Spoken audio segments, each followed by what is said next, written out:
দুপুর রাত্রি এক খাবার, ধুর ধুর, আর ভালো লাগে না।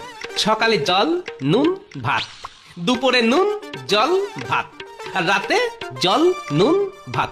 হাহ, এসব খেতে খেতে জীবনটা একেবারে একঘেয়ে হয়ে গেল। রাতের খাবারে আরেকটা নতুন পদ রান্না করেছি গো, শুধু তোমার জন্যে। কি এটা? বলি এটা কি? এটা লাউয়ের খোসা ভাজা। হ্যাঁ, কিন্তু আমি তো বাজার থেকে লাউ কিনে আনিনি, তাহলে খোসা এলো কোথা থেকে? আর বলো না, বিকেলে একটু ওই ভোলা ময়রার বাড়িতে গিয়েছিলাম, গিয়ে দেখি ওদের গরুকে লাউয়ের খোসা খেতে দিয়েছে।